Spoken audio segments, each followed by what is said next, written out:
Today we're going to be reading Eric Carle's A House for Hermit Crab. Let's go ahead and stop for a minute and look at the cover of the book. Thinking about the title and looking at the picture, what do you think this story is going to be about? Ooh, great prediction. Let's start reading and find out. Time to move, said Hermit Crab one day in January. I've grown too big for this little shell. He had felt safe and snug in his shell, but now it was too snug. Hermit Crab stepped out of the shell and onto the floor of the ocean. It was frightening out in the open sea without a shell to hide in. What if a big fish comes along and attacks me, he thought. I must find a new house soon. Early in February, Hermit Crab found just the house he was looking for. It was a big shell and strong. He moved right in, wiggling and waggling about inside it to see how it felt. It felt just right. But it looks so plain, thought Hermit Crab. In March, Hermit Crab met some sea anemones. They swayed gently back and forth in the water. How beautiful you are, said Hermit Crab. Would one of you be willing to come and live in my house? It is so plain it needs you. I'll come, whispered a small sea anemone. Gently, Hermit Crab picked it up in his paw and put it on his shell. In April, Hermit Crab passed a flock of starfish moving slowly along the sea floor. "Oh, how handsome you are," said Hermit Crab. "Would one of you be willing to decorate my house?" I will, signaled a little sea star. Carefully, Hermit Crab picked it up with his claw and put it on his house. In May, Hermit Crab discovered some coral. They were hard and they didn't move.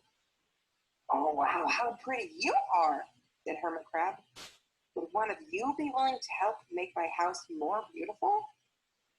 I would, creaked the crusty coral. Gingerly, Hermit Crab picked it up with his claw and placed it on his shell. In June, Hermit Crab came to a group of snails crawling over a rock on the ocean floor.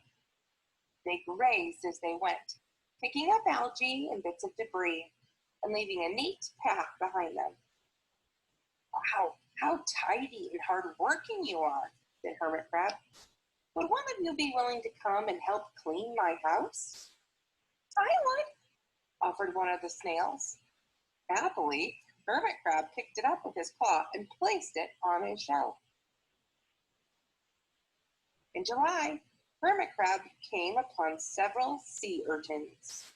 They had sharp, prickly needles. "How fierce you look," said Hermit Crab. "Would one of you be willing to protect my house?" I would, answered a spiky sea urchin. Gratefully, Hermit Crab picked it up with his paw and placed it near his shell. In August, Hermit Crab and his friends wandered into a forest of seaweed. "So dark in here," thought Hermit Crab. "How dim is it?" murmured the sea anemone. "How gloomy is it?" whispered the starfish. "How murky is it?" complained the coral. "I can't see," said the snail. "Like a nightmare," cried the sea urchin. In September, Hermit Crab spotted a school of lanternfish darting through the water. "Oh, how bright you are," said Hermit Crab. "Would one of you be willing to light up our house?" I would, replied one lanternfish, and it swam over near the shell. In October, Hermit Crab approached a pile of smooth pebbles.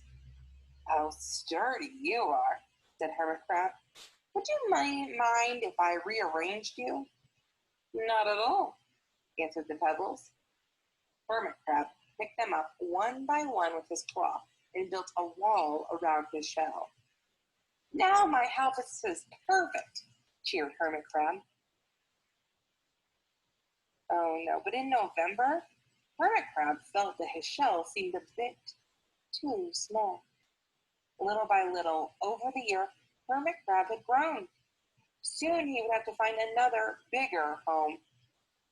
But he had come to love his friends, the sea anemone, the starfish, the coral, sea urchin, the snail, the lanternfish, and even the smooth pebbles. Oh, they have been so good to me, thought Hermit Crab. They are like a family. How can I ever leave them? In December, a smaller hermit crab passed by. I have outgrown my shell, she said. Would you know of a place for me? I have outgrown my house too, answered Hermit Crab. I must move on. You are welcome to live here, but you must promise to be good to my friends. I promise, said the little crab. The following January, Hermit Crab stepped out and the little crab moved in. Couldn't stay in that little shell forever, said Hermit Crab as he waved goodbye. The ocean floor looked wider than he had remembered. The Hermit Crab wasn't afraid. Soon he spied the perfect house, a big, empty shell. It looked, well, a little plain, but sponges, he thought, barnacles, clownfish, sand dollars, electric eels. Oh, there are so many possibilities. I can't wait to get started.